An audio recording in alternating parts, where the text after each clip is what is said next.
talk, now even shorter. I'm going to just make 3 points.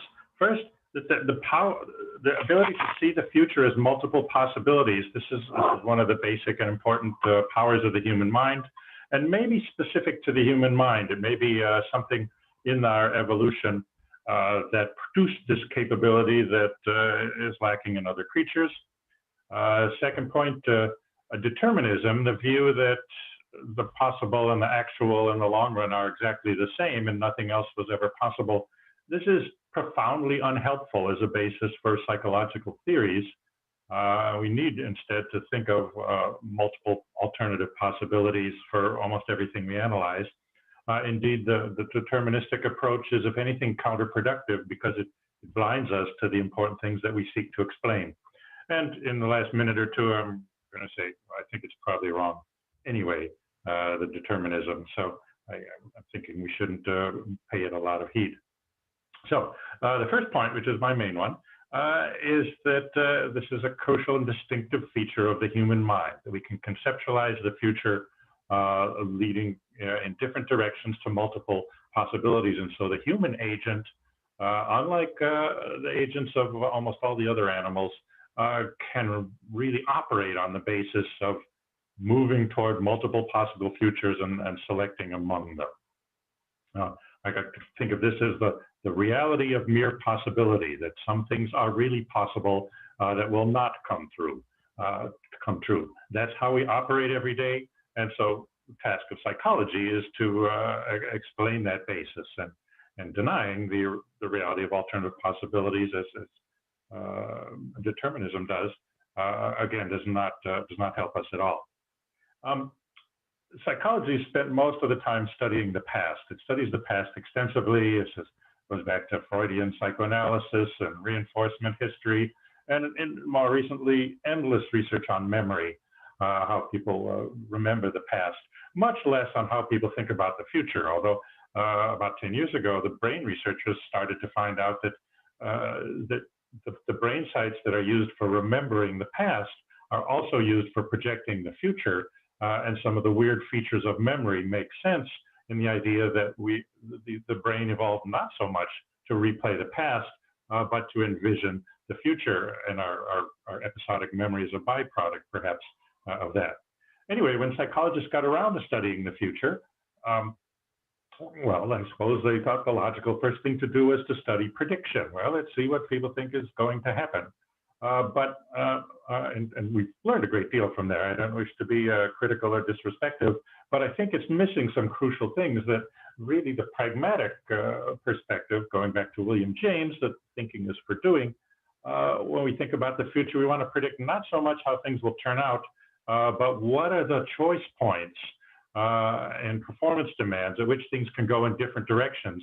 And that's where my agency will be needed, and that's where I'll have to prepare for that. So a term we've been using is the matrix of maybe, or the multi-maybe matrix. So you think of the future as, well, there's this possibility and this possibility and this possibility. Each maybe will come true, maybe not. And each of those is associated with another host of maybes. If I make this choice, it could lead to other opportunities, but other things could go wrong, and so on and so forth. So the prediction model of thinking about the future, which is one and is important, but you're trying to predict how things will turn out. Works best if the future is understood as a single road, that you have a destiny or a fate, that fortune tellers can tell the future, and so on. Scientifically, determinism, this was Laplace's idea too, that if infinite knowledge were available, one could calculate the future with complete accuracy based on simply knowing the present. Alternatively, however, the future is multiple alternative possibilities. Some will come true and some will not. So in that latter sense, the purpose of thinking about the future is not to predict how things will turn out, but to predict, what do I have to prepare for? Where will I have to make choices that can go one way or another? Where will I have to perform well, where I can succeed or fail? So the human agent and its processes are heavily based on this reality of mere possibility, extending the term agency even to free will for people who believe in that. the agent does not need to know so much how things are going to turn out in the end. So as economists said, in the long run, we're all dead anyway. But the agent does need to know when it will be called on to decide or perform. It could come to a path in the road, and you'll have to make a decision whether to go left or right. So having thought about this in advance and having some plans and some ideas enables you to cope with this point. And the human mind can prepare itself in advance for things being able to go in different directions. Now, I said this is perhaps something specific to humans. And this interesting experiment by Redshaw and Sudendorf a couple of years ago made that suggestion, and since then there's been some additional evidence. In their experiment, they compared human children, 2 to 4 years old, versus the smartest apes they could find, adult chimpanzees, orangutans, and gorillas.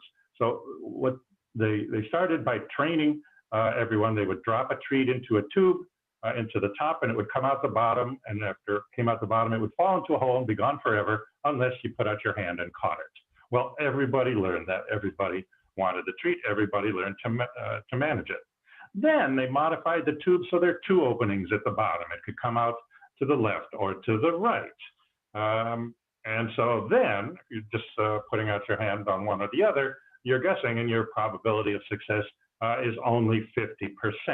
You only get the treat half the time, unless, like this girl, you use both hands. You understand both outcomes are possible, and you prepare for both. Okay, straightforward enough. So she has to understand that there are 2 alternative possibilities, and she can't control it, so she prepares for both. Well, the 2-year-old children, human children, they had trouble getting this right. They sort of guessed, but by the 3 years old, they got it pretty fast, and the 4-year-olds got it right away, and they got it every trial on the 20 trials. In contrast, none of the apes ever figured it out. They would just guess. They never realized that both things were possible and they should prepare for both outcomes. And perhaps the most interesting, a couple of them did stumble on the solution once or twice, and they put out both hands and caught the treat, but then they went back to guessing with one hand. So even though they stumbled on the solution, they didn't realize that they had it, and they went back to guessing. So the implication is that this ability to think of the future as this matrix of maybe, this is something uniquely human.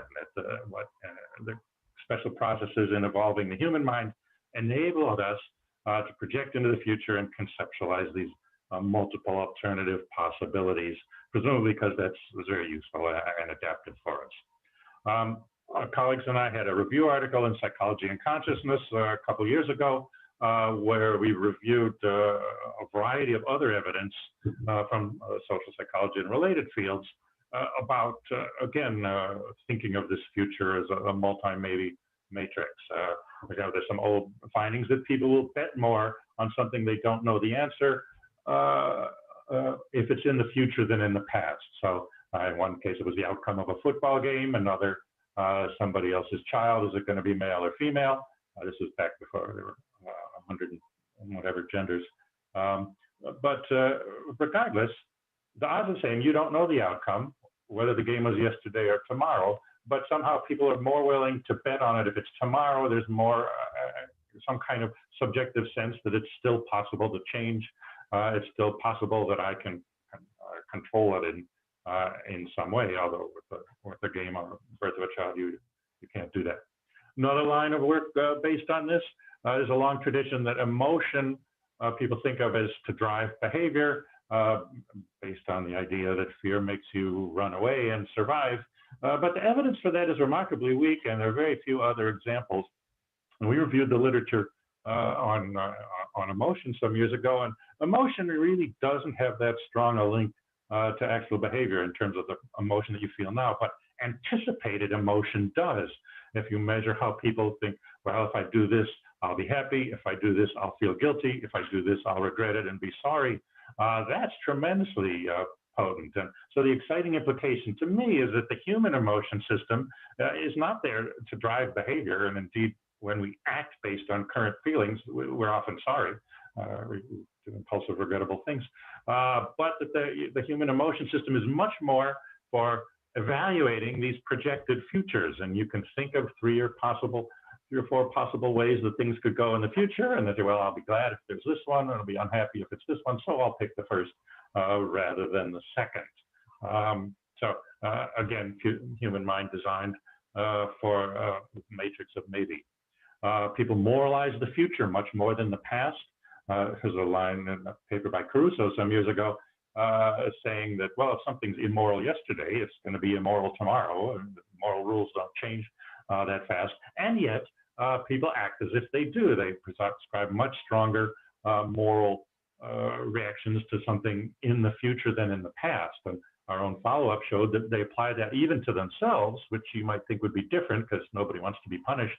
But no, people call for more severe punishments for immoral things that they themselves might do in the future than for things they might have done in the past. Variety of other things. The voters prefer the more optimistic leaders. It depends on how they conceptualize the future as to whom they support in voting.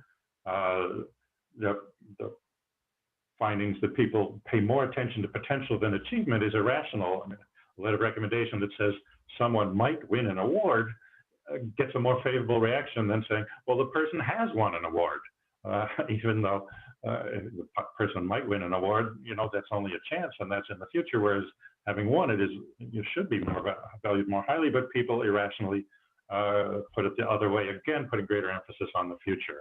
And then Ariely's research on people want to preserve their options, even if they're not inclined to take that option. You hate to close the door on some possibility. These and a variety of others I reviewed in this paper, but shows again the point I'm trying to make is the orientation of the human mind toward multiple possibilities. All right, that's my first point. Second point, psychological theories need to invoke multiple possibilities. I've had various colleagues and so on remark that, oh, we have to be determinists if we're going to be scientists. We have to believe that everything is inevitable and that's how the universe works.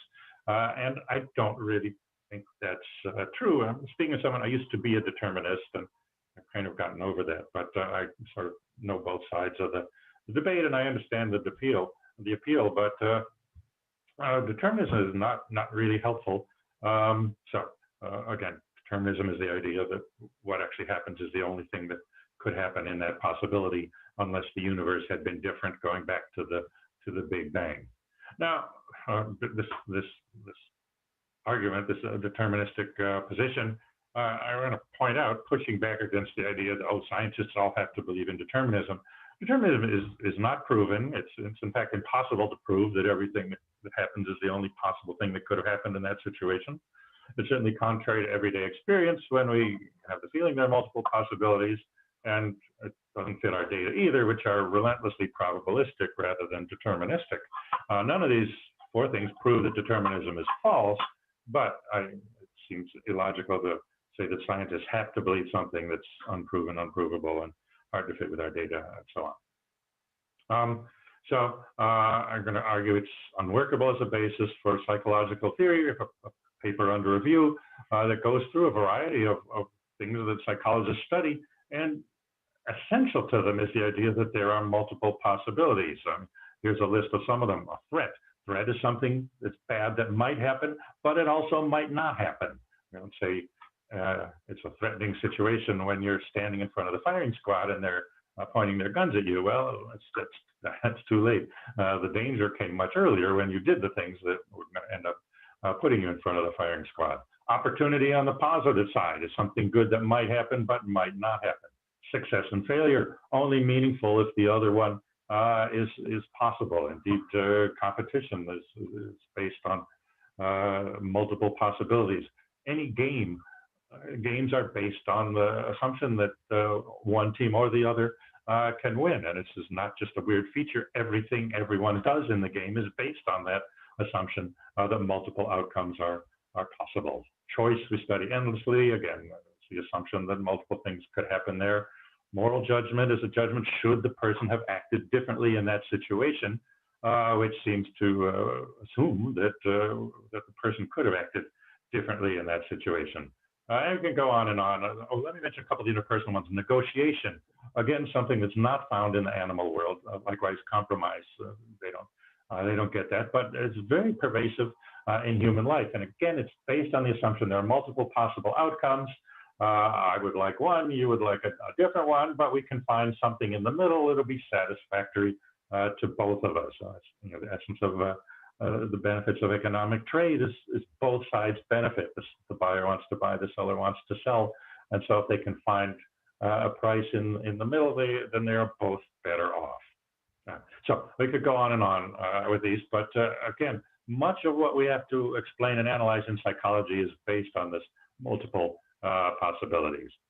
So situation structure is often defined by what is possible, what can happen in this situation, not by what is guaranteed or what has to happen, but by, is there an escape option?